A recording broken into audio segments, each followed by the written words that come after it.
So, David, you made a comment about how fascinating and interesting this parak was. So, therefore, we're going to sit back and listen to you give us the shear, because I did not. So, as I'll tell everybody if Marvin comes, I'll probably tell him too. I found the vocabulary overwhelming, and the content, Rebbeinu Shalom, please forgive me, underwhelming. But in any event, we are now on the fourth of four prakim, dealing with payback for the Umos Olam, and this is the last of them. And as when I was talking with Moshe before he came on, said, yeah, my intention is to go exactly halfway in this parak, because it is a logical conclusion, because the second half of this parak, according to Mefarshim, belongs somewhere in prakim Lamed Ches, Lamed Tes, not here. So if we separate it out, I don't think we'll have any great lack of continuity when we pursue it again. Sounds like beginning Pasuk Yud Zayin, am I right? Pasuk Yud Zayin, Pasuk Tes Zayin. Tes Zayin already? Okay. Either when we get to it. It could be Yud Zayin. I think that's where I am. I just eyeballed it, but I haven't really. That's where I'm going to call it. So okay, let me tell you. So part one of Perek Lamed Beis is a kina on Paro Melech Mitzrayim. So I'm going to ask my dear friends, what is a kina? And what I can tell you is, you say him for half a day on Tisha B'Av, you say him on other fast days. What's a kina?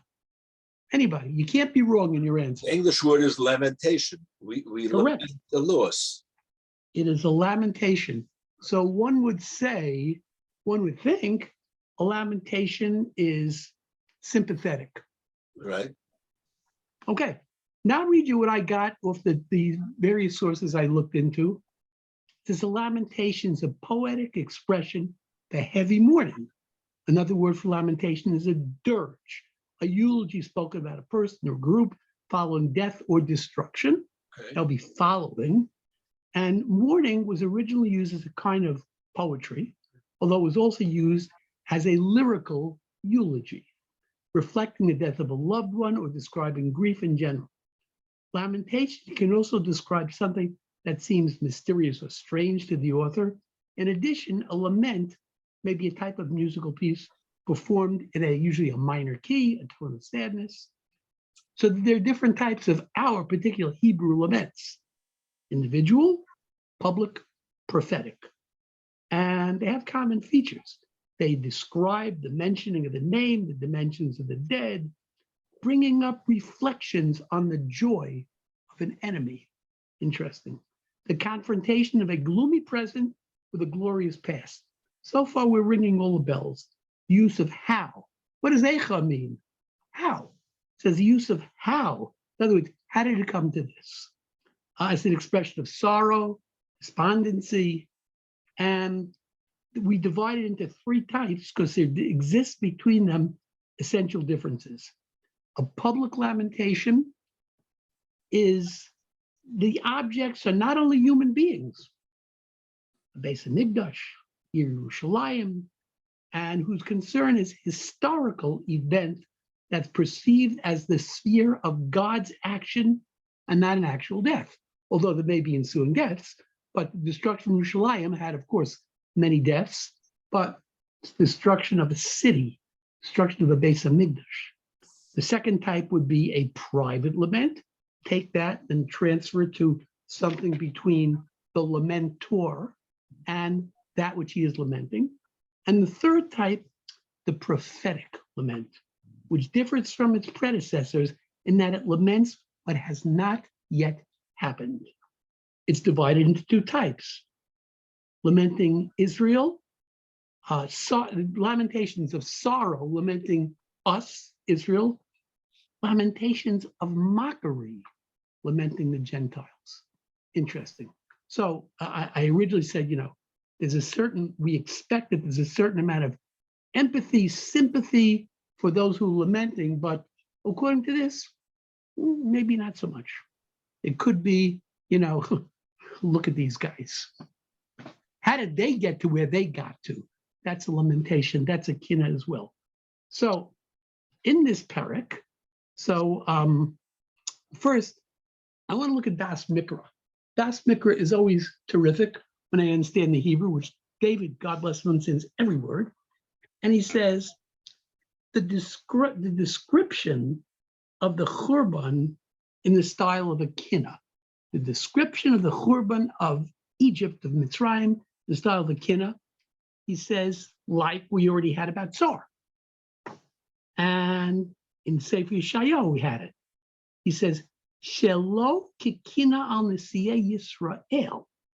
It's not the same kind of thing when we're talking about lamenting how bad the leadership was, how they led us astray.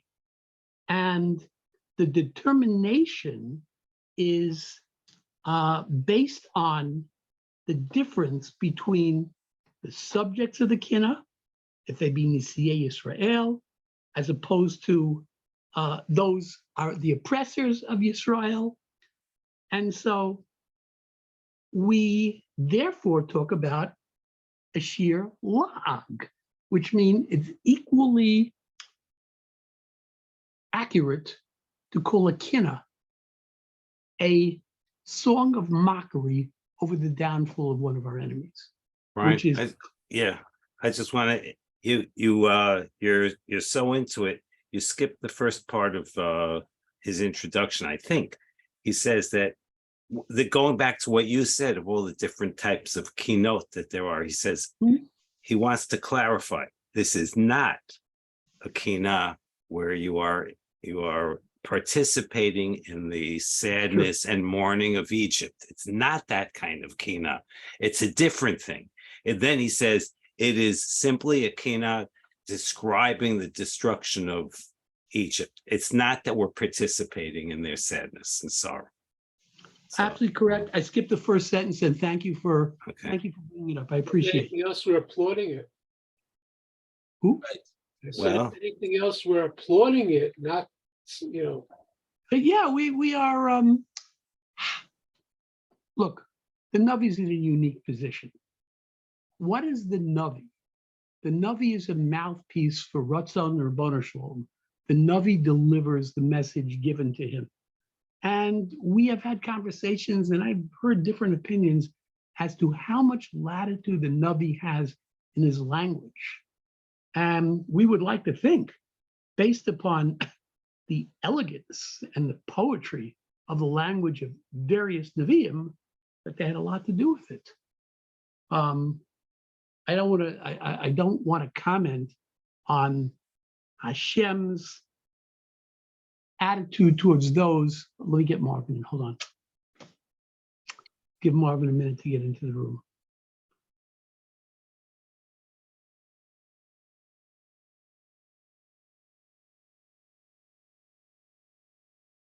Shalom Aleichem, Marvin Schenker. I know your microphone isn't on yet, but I see you hear us. We're talking about the nature of a Kinnah. Hello, Marvin. How are you? We are talking about the nature of a Kinnah, which is a lamentation, and we've already established a Kinnah can be a song of mockery about an enemy, which is clearly what we're talking about over here. And we say that there is a difference between the Kinnah that we had. Remember, the Navi was asking of a Kinnah on Melech Tsar. Melech Tsar was a man of great potential, maybe even a sympathetic figure. Paro, not so much. So we're talking about a shir la'ag, a song of taunting, making fun of, ridicule. And the Kinnah on Mitzrayim is different from the Kinnah on Tsar, that it uses primarily the future tense. The words are parasti, unetashkich, hishkanti, ashkia, and words like that. The Churban is described as an event that will occur in the future, not something that has already occurred, because Tsar has already happened, and Ashur, that we talked about in the last parak, has already happened. But Mitzrayim, as we'll see, that there are two halves in this parak, and we're doing the first. We're going to describe a future destruction of Mitzrayim. And the elegiac element from elegy comes in the expressions of kina in the beginning of this, kina at the end of this. And also, Das Mikra goes on to say there is no uniform model for a kina. A kina has, you can't even say that the kinos that are said by, that are brought by Yechezkel are uniform from one to the next. They're not, they're different. So there is not a uniform method of kina, says the Das Mikra. Now, the Abarbanel brings up an excellent question, a question which I brought up before, and that's not why it's an excellent question. It's an excellent question because the Abarbanel brings it up. And he says that, let me see which one it is. Yes, that the Nevuah that preceded talked about the Churban of Mitzrayim, the people, the multitudes, the idols, the gods, and the Churban of its cities and its fortresses, and on the diminishing of the kavod and bringing down to size his victories. Now, we thought that you thought, Paro, that you were like a lion, you're like a young lion. And he says, you're not a young lion. He says, so this thing, this nevuah, the reason why I brought it up is because we're going to deal now with Paro himself, separating him out from the rest of everything else foregoing, his people, the multitudes, the idols, the gods, the destruction of the cities. Now we're talking about Paro. That's what the Abarbanel says the reason for this kina is. And like I said, I'm constantly seeking for a reason because Mitzrayim is a perennial enemy. We are cautioned by the Rambam, and the distinction, Rambam and Ramban have a debate over what activities we can entertain with Mitzrayim. But it's that much of a prohibition. So you can understand there's so many prakim on it, I guess. But what's there left to say? So the structure of this is really quite simple. We're going to break it down. I'll tell you what the Dot Mikra said as soon as I open it up again. The Dot Mikra said that this first section that we're going to deal with talks about the introduction to the Navi. Then it talks about destruction of the Tanim, which is the sea monster, Mitzrayim, and the influence that has on the other nations. And last, the sword of Bavel that will come on Mitzrayim. He says that that's what the breakdown is. And in the Sefer by Hartum, he says, Divrei Kina al Mapelet Mitzrayim B'Teir Churbanah. He says it is an elegiac lament on the fall of Mitzrayim and description of its Churban. It's as simple as that. Nothing more to be said than that. Okay. Now, in terms of a summary, I thought this was very good. I'm finding this Sefer, which is one of the earliest translations of Tanakh, the Sansino, has very good introductions. It says this is the final prophecy against Egypt. It says, this chapter, which concludes a section dealing with judgments on the nations, is dated about 1.5 years after the fall of Yerushalayim. Israel could now see how vain had been his trust in Egypt, and the prophetic warnings against an alliance with that country had received complete vindication. You have no business doing business with them. And to depend upon them, Allah has come become. This realization lends color and force to Yechezkel's prediction of Egypt's destruction. Bavel is to be used as a divine instrument, but we already know that. we were in that last week, for the execution of judgment. Her calamity will strike terror into the hearts of many people who will raise kinos over her doom. The prophet himself utters a dirge over her ignominious end in Sheol. Now remember, we dealt with Sheol last week, was Sheol for Ashur, who Hashem said basically, who's your hero? Who do you want to model yourself after? And the model that they chose, not best, wound up in Sheol, as will this and many other nations end up in Sheol. Sheol meaning the pit, Sheol meaning hell, Sheol meaning whatever you want to call it. Now, Dr. Breuer says. You didn't read the last part of that from Sonsino. The last sentence. Yeah, I says, didn't read the last sentence, right. What, you want me to talk about Davidson? Yeah, whoever Davidson is, but you know, I know who Davidson is. That's why I didn't bring him up. But it's just interesting. Nonetheless, he says this is one of the most weird passages in all of literature. Davidson is a non-Jewish parshan. Just so you should know, I did look him up. But it is weird. It is a wild perek. David, right back at you. It's a wild perek, all right. So let us now take a look at what Dr. Breuer said on this. Rabbi Dr. Breuer said, just turn to the right page. He said, Egypt, the lion. He says, this monster of the waters, the sea monster, which had lumbered slowly but menacingly in the rivers, had managed not only to muddy its own waters, but also, he says, to dirty the waters of the other nations by churning up the mud at the bottom of the river. But the rivers of the earth are fed by God's Tehom, were not intended to flow so that men should rob them of their purity. So Egypt should have thought of this while there was still time. God will now act to make his rivers pure again. So how do you think Hashem acts to make his rivers pure again? He gets everybody out of the rivers and everything settles back down to the bottom and gets calm, because as you know, we talked about Mitzrayim. The punishment is they will be exiled for 40 years. 40 years is a lot of time for the rivers to settle. And finally, the last introductory remarks are by Rabbi Eisenman, who I think is one of the great Parshanim. Let's get the right page.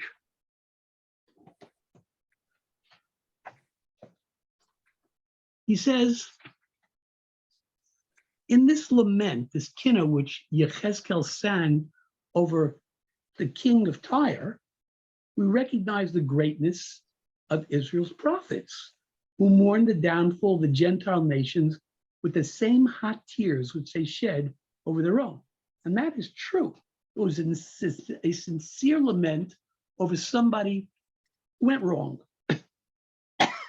In the case of Tyre, it was less surprising than the case of Egypt. Tyre, at least overtly, had always been a good friend of the Jewish people. Its king had been a man of vast potential, and one can readily understand why Yechezkel would be moved to lament when he succumbed to his baser nature. Egypt, however, had been quite a different record. Egypt had never had Israel's good at heart, time and time again proved a bitter disappointment to them. Most recently, less than 3 years before the date of this chapter, Paro had let Yisrael down, the most crucial point of the confrontation with Babylon, for which I would say you could look at Yirmiyah Perek Lamed Zion, Psukim Hey through Zion describes it. Would have been understandable for Israel, if not to gloat, at least to view it with quiet satisfaction. Yechezkel was taught differently. Just 1.5 years after the temple's destruction, he used to take up a kinna over Paro. Okay. So now, according to that Perush, this is really a kinna of participation in their sadness and not mockery. No. How do you get that, David? You just said we're shedding a tear, shows the greatness of the Jewish prophet. We're shedding tears for other nations. including That is Egypt. the greatness of the Jewish prophet. But this is not a sympathetic kinna in any way, shape, or form. I hear what you're saying. It No, is just that all last haka- parish, No, just no. that last parish that you said. all hakavod to the Navi who finds it in his heart to even cry over an enemy. But we're saying he's not crying, he's mocking. Okay, And either way. Can you see the mixture of making fun of and at the same time seeing the sadness, seeing that how how one misled himself,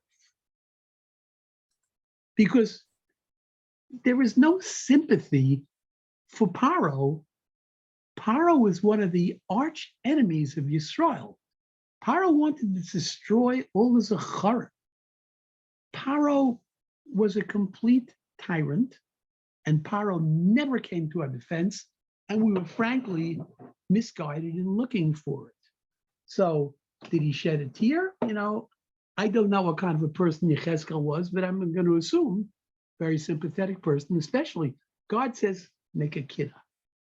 But the nature of the kinna describes that there's very little sympathy. He says, shed a tear. That's the word of the parish. I don't know if that's God's word, but that's the word of the parish. He shed a tear. It's like ben foil avecha al tismach. You should be overt rejoicing because that's pushing it. Or Kriyas Yamsuf, because Baruch tells the Malachim, Masi Yadai Tavu B'Yav B'Atamai Shira. Right. That's a whole other topic because Klal Yisrael could say Shira because we are the ones saved. But anyway, go ahead. So. No, I agreed and thank you. Now, I found one of the most far-reaching psukim was Pasuk Beis. So I'm going to read it, translate it. Ben Adam Sakina al Paro Melech Mitzrayim. So you should bring a dirge, sing a dirge. V'amarta Elav Kafir. Kafir is a young lion. He says, Goyim Nidmesa. He says, Kafir Goyim Nidmesa. Nidmesa could mean you were compared to, but in this case, the Mefarshim say you compared yourself to. You compared yourself to a young lion. But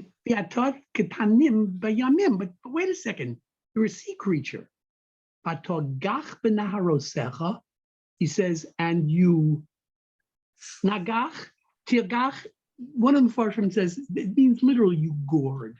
Say meshor hanagach. And he says, but tidlach mayim, tidlach is one of those words, churned water baraglecha. Let me ask you a question.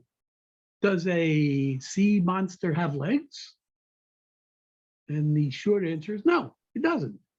So God gave him legs just so he could churn water and make things muddy.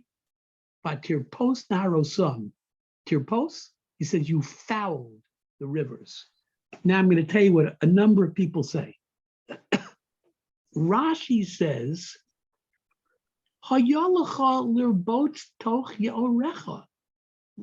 you should have been within your own environment in the river.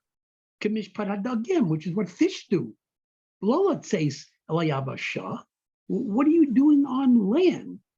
He says, and you got very proud of yourself.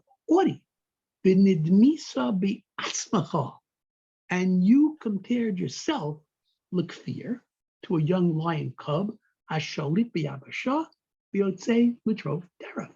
You said, I'm a young lion cub and I can go hunt where I want to hunt, says Rashi. The Mahari Krah says, the Eincha Cain, you're not like this. Commotion imshalta be'einecha. He says, the way that you compared yourself, says, Shatan imshalta l'kfir goyim, she'ein dino l'trof teref. He says, Ela rovetz b'toch yorav. Says, where does a fish belong? What's a sea monster? It's a very big fish. It says, you belong in the ocean. You belong in the river. He says, and not going out hunting for prey. You don't have the power to conquer other nations. And if you note, last week we talked about Ashur, and we talked about compared to Mitzrayim. Ashur grew its land mass by conquering other nations. Paro did a couple of excursions, but basically it was a large ancient country. So he says, you don't have the strength to conquer. You don't have the power of the nations. What you have should be enough for you.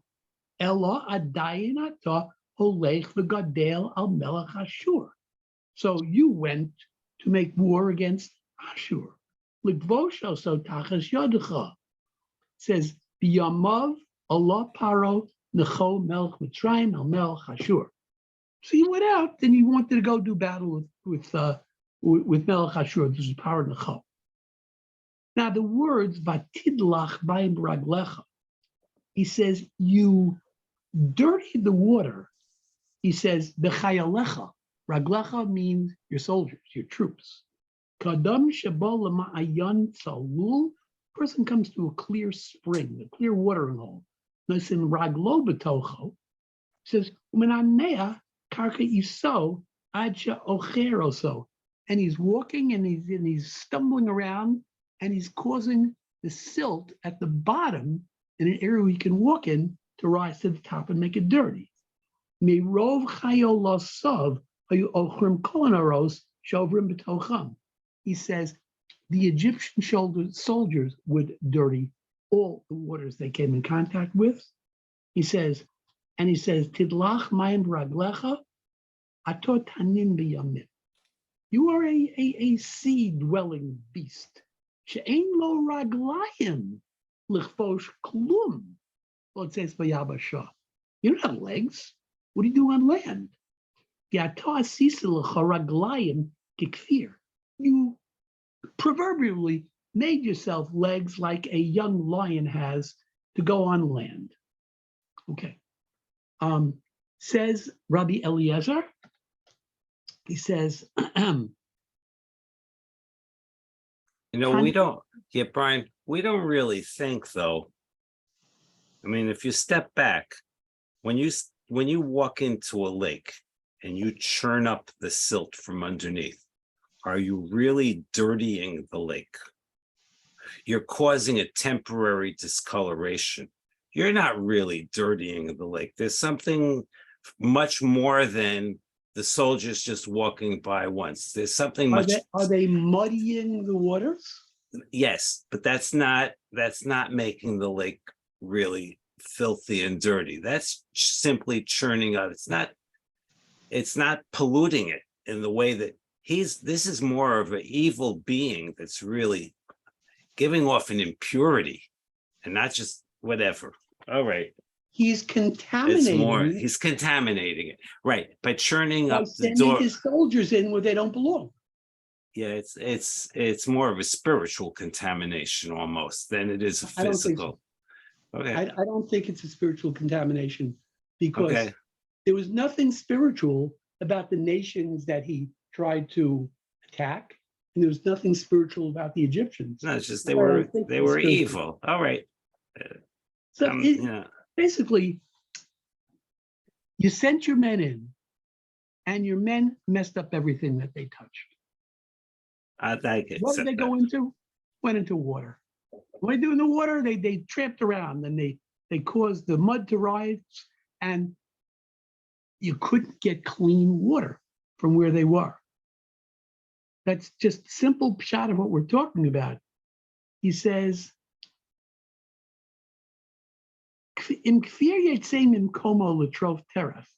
why does a young lion go out of its Daled He says,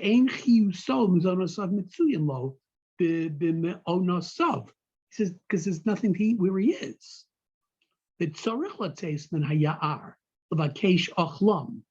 He says he's going out because he's searching food. I'd like to say that tidlach mayim beraglecha. I mean, it's a stretch, but me raglayim is very good.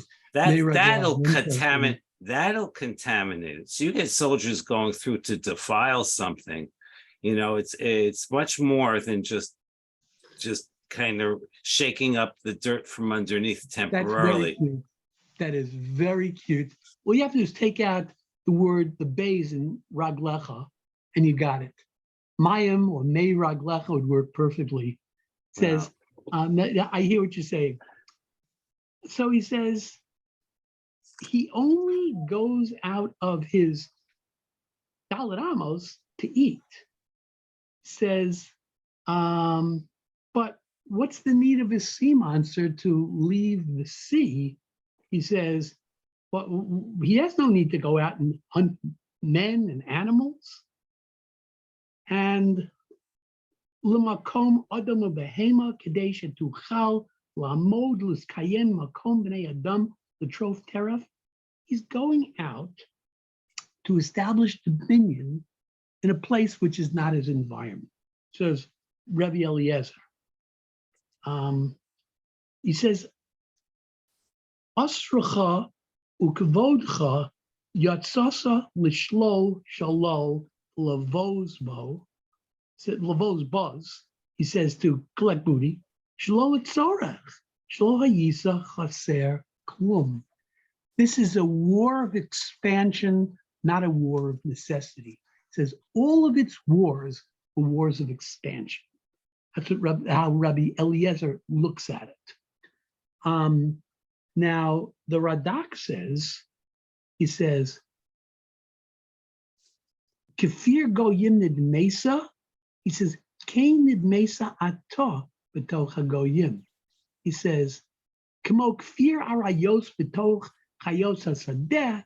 He says, just like a lion is among the animals of the desert, he says, you compared yourself among the goyim. And the Malbim has a long, let me see, which one shall I do first? The Chomas Anach says, Sovarta Shatokamok Kfir. You thought that you are a young lion, B'yabasha v'gam kitanim bayam. You thought you were both. You thought you had dominion over the sea, dominion over the land. Al Kain, if you take a look at the next pasuk, he says, Ufarasti alecha es rishti. So I spread my nets over you in pasuk Gimel. He said, Ve'elucha b'chermi, and I will raise you up with webs. The difference between webs and nets, I can't tell you. So he says, Kamoshe porsin l'chayos b'yabasha, gam yalucha b'chermi, kamoshe porsin dagim bayam. He says, I'll catch you. You want to be a fish? I'll get you as a fish. You want to be you think you're a young lion? I'll get you the way we trap animals. He says, Vatidlach mayim me'ein dugma l'makos asher asu Moshe v'Aaron gamata yilku bahem. Moshe and Aaron displayed their divine mission on water. He says, it'll come back to get you the same way. He says, you'll get the same way. And then finally, Malbim says, Kfir goyim nidmesa. You compared yourself to a lion cub. Yidmeh es paro b'tzad achad kikfir. One side, he's a young lion. Sha'ar ye b'yaldu so shenikvar kfir. A young lion's called a kfir. Lo yotzei al tarfo chutz mim ono so. When he's young, he doesn't go beyond his small territory. Rak yitrofes achaya akarva al sukaso. If an animal comes close to its den, he'll pounce on the animal. Ad shehigilios aryeh, till he becomes a lion. Al say, alai teref chutz migvulo, and his boundaries change. But zeyemer shenidme be'enei hagoyim kikfir she'ena yotzei mimkomo. Kach lo haya darko l'bosh hartos rechokos la'giz haaretz. He said, the nations saw him as a young lion, not expecting him to go and to hunt and to be an aggressor outside of his area. He was a mazik to all of his neighbors. So in this way, it's compared to the sea monster. The Egyptians believe crocodile, nice to see it written in Hebrew, says kadosh umoshel b'mayim. It is holy and it rules the waters. There's as yidlach raglov es meinahar nilus, and its quote unquote feet will muddy the waters of the Nile and cause it yirgashume mehanaros kulam yesar betachtis hamayim the yisnasu doch yom yishotfu the avoru al hanilus v'yismal un neimav. He said they thought that this god of theirs, this crocodile, was causing the waters to overflow for their benefit into all the tributaries and all of the Tzino rim that they had to irrigate land. And the waters would become lower.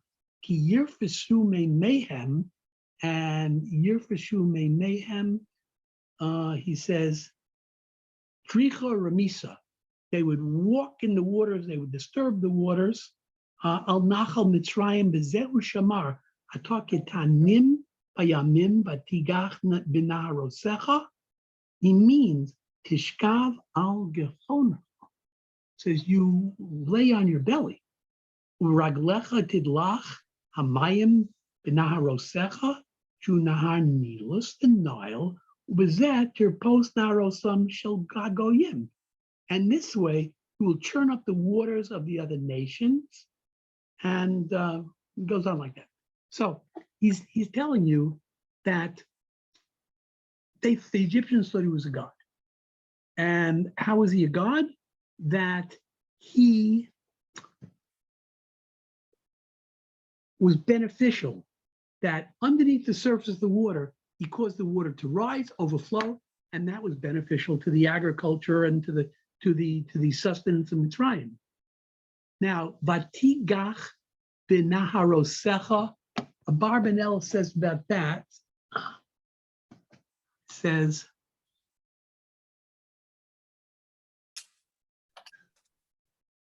Losho negicha, kmo kiyigach shor ish, goring, like an ox will gore a person, it says in Shmos. Rotzalomar bi'ato ke'echad mehataninim b'yamim. You're one of the serpents in the sea. Yoscha shama tikach b'naharosecha. Rotzalomar ato menageach lekan lekan b'toch naharosecha. He says, you are churning, you are goring here and there, all over underneath the water. The Hayah Zeh Mashal Paro, Shua Tanim Hagadol, Harovetz B'toch Yorav. He's the big serpent who is crouching in his waters, B'naharosav, in his oceans. Haim Mashal L'chayolosav. Exactly what we said before. He said that we're talking about the soldiers he sent forth. Ul Mitzrayim V'artzo Shemisham Hayam Menageach. Yama Tzafona says Miloshon Decha Sarinu Nagach, which is the pasuk in Tehillim. He's saying your soldiers are the ones that went forth for you. Okay, a lot in that pasuk. Not so much as we go further. Let's take a look. Now, pasuk Gimel. What does pasuk Gimel tell us? Pasuk Gimel says, Uparasti alecha srishti, spread a net over you. And he says, Kahal Amin, in the community of nations, of great nations, Elucha bechermi, and I'll bring you up with a web. It says, you're a lion, but I'll capture you with a net, is what you use to capture a fish. And like in Pasuk Daled, it says, Unetashticha ba'aretz, I will abandon you. It says, on the land, Al Pnei HaSedeh, by the desert, by the field. Atilcha, I will hurl you. Ishkanti alecha kol ofa shamayim, and I will cause to settle on you all the birds of the shamayim, Now think back a week. We talked about the relationship of the great Erez, the tree of Ashur, which all the birds would nest in, and all the animals would peacefully lie beneath it. And he says, I'm going to cause them all to inhabit you in not the same way. Kol of hashamayim ishpati nimcha. All the birds of the heaven, he says, I will sate them from you. I will cause them to feed on you. Chayas kol haaretz, all the animals. And then he says in Pasuk Hey, it's a very interesting pasuk. V'nasatis b'sarcha al haharim, and I will take your flesh and I will put it on the mountains. Umilesi hagayos rimusecha, and he says, and I will fill the valleys with what is ramusecha. Let's take a look. He says, milesi hagayos, those who die by the sword will fill the valleys. He says ramusecha. Now, according to Metzudas David, Metzudas Sion, Radak, Rabbi Eliezer, Perish Harid, the height of the corpses. Ramot means high place, but the Malbim and Rashi say worms coming from the corpses. Now, Pasuk Zayin, Chisisi may, I can't read my own writing, so let me read the pasuk. He says, Kisisi bekabosacha, I will cover with the extinguishing of you. You know, you extinguish a flame, there's smoke, hashamayim. The hikdarti, and it will darken as kochveim, the stars. Shemesh ve'anan achasenu, I will cover the sun with a cloud. He says, v'yoreach lo ya'iroro. And well, we know that the yoreach reflects the light of the sun. So if I cover up the sun, there's no light coming from the moon. Now, the Mahari Kra says on Kisisi v'kavrosech shamayim, he says, inin acher v'kisisi v'kaboscha shamayim kishe tichber or shelcha, when your light is extinguished, klomar, v'kishani mechaseh or malchuscha, when I eclipse the light of your kingship, shamayim mechusin v'chashuchin irov tsaros habaosala.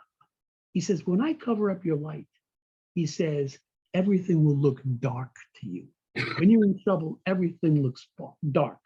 Shemesh ba'anan achasenu, mashmu so, Shemesh, the sun, achasenu ba'anan, shlo yizrach. I'll use a cloud to darken the sun so it doesn't shine. V'yoreach lo ya'iroro, eisheh ha'anan mechaseh oro. The cloud is covering its light. Klomar, kol shom'ei shimacha yisablu. All those who hear about this will mourn you.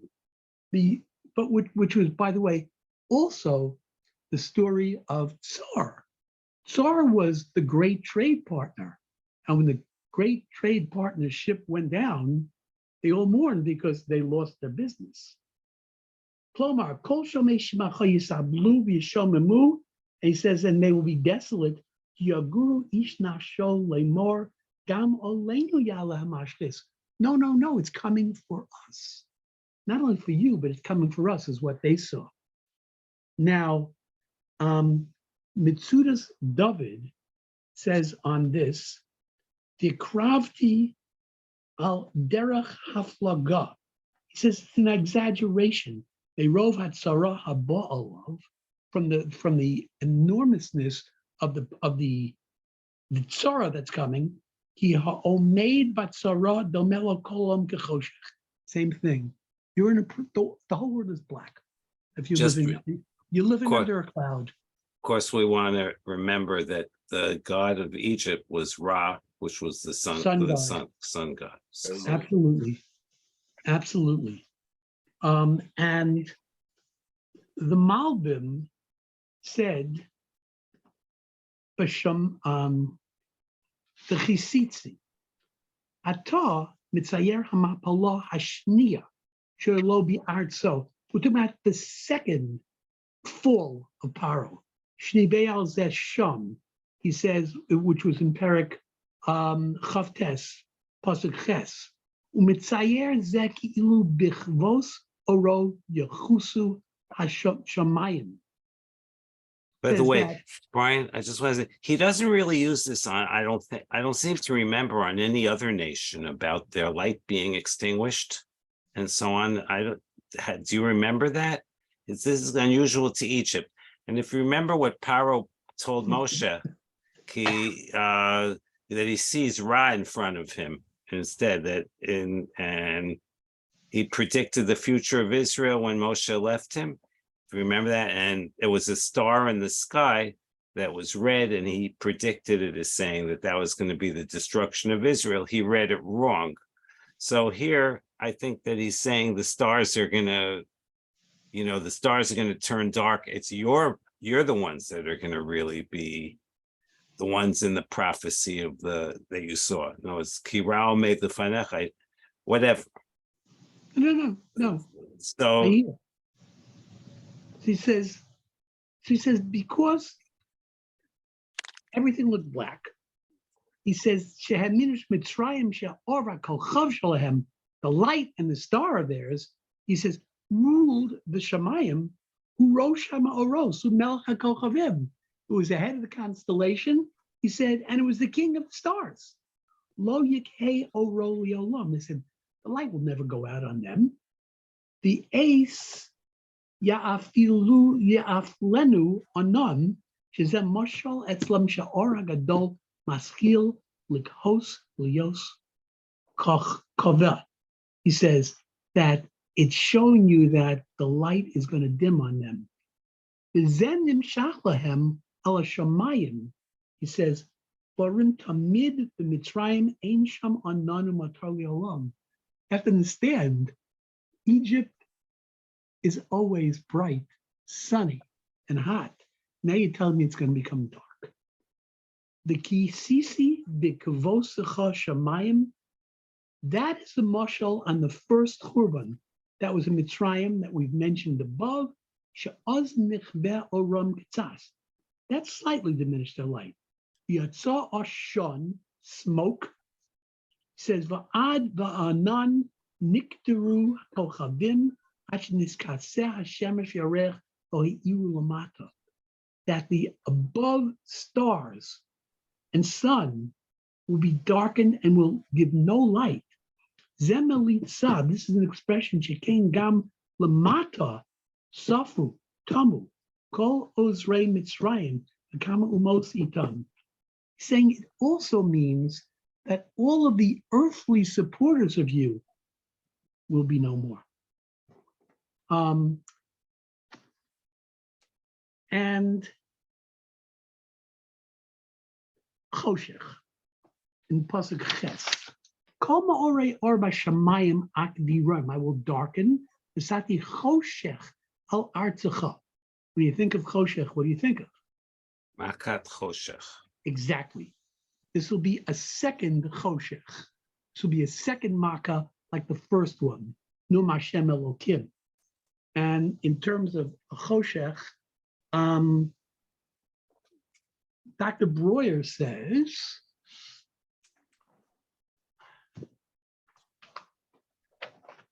he says, Nasati choshech al artzecha, for the second time in her history, she had to experience a specific Egyptian plague of choshech. That's choshech Mitzrayim. So he verifies what we have been thinking and saying. How long is this one? How long is this one? Does he say? How long? No, because the one in. Well, yeah. Actually, we can say what it is going to be, because remember, there's a 40-year exile. I'm going to say somewhere around 40 years. Oh, wow. Yeah, because in the midburn, originally it's only 3 days. The other markers were more, the whole thing. The older day, right? It was 3 days. Anyway. But you think about this. You think about the fact that this is a nation where their place of habitation is becoming uninhabitable. Right. He says the source of Parnasa, the Nile, is gonna dry up. He said their valleys going to be filled with corpses. He says the sun won't shine, and it won't shine until God lets them come back again. It's an enormous punishment on them. And does the punishment fit the crime? I'm not their Bosham, I can't tell you. But I guess according to Bosham, it does. Asti leiv amim, pasuk tes. I will make them zichasti angry.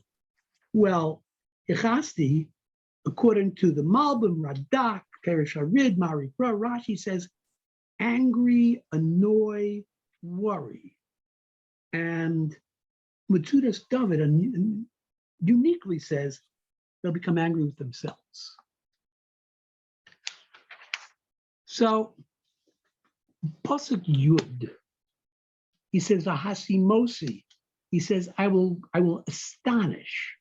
Olecha, I will cause confusion. Amim rabim umalcheim. And there's distinction made on the word amim, that amim means larger powers that have a king. Umalcheim. He says, Yesha'aru will tremble, Olecha. Sha'ar bi'ofefei charbi. Look at that language. The flying of my sword, ofafei charbi, alpaneim. In other words, they will see, the other nations will see a sword flying before their face, and the sword's coming for them. The chardu liragaim, they will continue to tremble. Isha nafsho, biyom mapaltecha. When you fall, they'll say, am I next?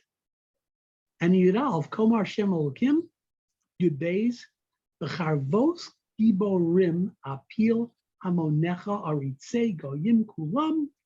He says, I will cause the big, strong people to bring you down. Says the Shadidu Esgeon Mitzrayim, they will destroy. He said, lay waste to. The Gaon is might, pride. He says of Mitzrayim, Nishmad Kol Hamona, will be destroyed. And he says, Ve'havaditi es kol behemta mi'al mayim rabim, no animals. Lo tidlochem, and no one will step, nobody will tread, regel adam o parsos behema, lo tidlochem. Nobody will come there. This is consistent with the punishment we said, 40 years. Oz, he said, Ashkia me mayhem. Then, but we don't know when Oz is, I will settle the waters, Benarosam kashemet. Whoa, I will settle the waters like oil. Now, what does that mean? Settle the waters like oil. Oil has a viscosity to it. It rises. It's very viscous, so it does not move. Exactly. Meaning that when I settle these waters, after whatever time the Rebbeinu Shalom Kavyachol says, I want to be settled, oh, they'll be very settled, says God. He says, Besiti es eretz Mitzrayim shamama, when I lay it waste, nishama eretz mimalo hakosi es kol yoshvei ba. When I make it desolate by attacking, by smiting everything in there, then they'll know I'm God. Now, let me ask you a question. Did they not know God was God when Moshe proclaimed everything is God? When they said, Etzva Elokim He, they didn't know he was God? So I guess we're saying that give a couple of centuries and, they can forget. Kinahi, now listen to these words in Tesai, and David, you must have loved this. Kinahi, Okonin Nuha ben Nos Hagoyim. And I sent you a picture in the chat group that I got out of one of these books, which is the women who are wailing, lamenting. Yeah, kind of. He says, Tekona Neha Osal Mitzrayim, Elkol Hamonat Tekona Neha. So I saw a very good vart about that. And the vart was in Art Scroll, I believe. So Art Scroll said, just find the right page. I just want to say it's a very interesting expression. Konenuha benot hagoyim. Sorry, kinai bekonenuha. Sorry, benot hagoyim tikonena ota. That it's not people are gonna. The women of the nations are gonna. It's kind of like. Not the first time we've had it, David. Yes, the Before. women. We had it before. Well, why do you think? Why do you think it's the women who do this? Because we have Nashim and Mekayinus. We have in funeral, they would hire women. Women they're more expressive emotionally. That's what I It think. is their job. It is their vocation. Right, that was a let's say. job. But also, who is the most vulnerable part of the population? Oh, very good. They're Who most feels it most emotionally? The Yeah. women do. Now, I thought that Arskrill said something, and he doesn't attribute it to anybody. Nobody says. The verse mentions 3 laments, referring to 3 different defeats of Egypt. The first was when the Egyptian women lamented when Babylonia triumphed over Egypt in a battle that took place outside of Egypt. This was the first time Babylonia defeated Egypt. The second lament was of Nebuchadnezzar's invasion of Egypt, and was not only the Egyptians, but also its foreign allies were crushed. Think about this for a second. We talked about that those in sympathy with Egypt will be in fear. And we're talking about that we talked about it before. We talked about the fish and the other in the past parak, maybe it was 2 parakim ago, he said, will be clinging to the scales. He said, and coming up out of the water. So these are the hangers-on. These are the supporters.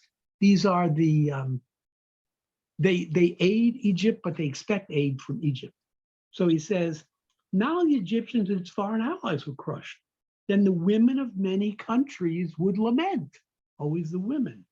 The third was over Nebuchadnezzar's last invasion of Egypt, when the massacres would be so great, there'd be no one left in Egypt to bewail the bloodshed. Only other nations would lament. The earlier verses describe the public grief as dark clouds that will conceal the very heavens.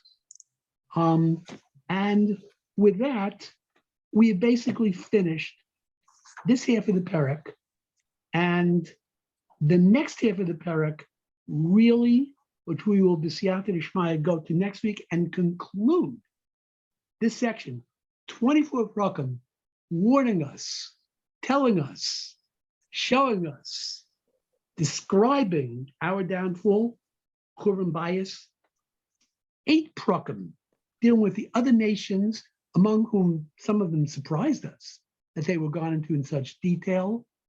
And then following that, we're dealing with a different time period whatsoever. We will deal with Gog Magog, Valley of the Dry Bones. We'll have some fun when we get to the end of the parak. But next week, we will conclude the Nevuah on Mitzrayim b'siyata d'shmaya.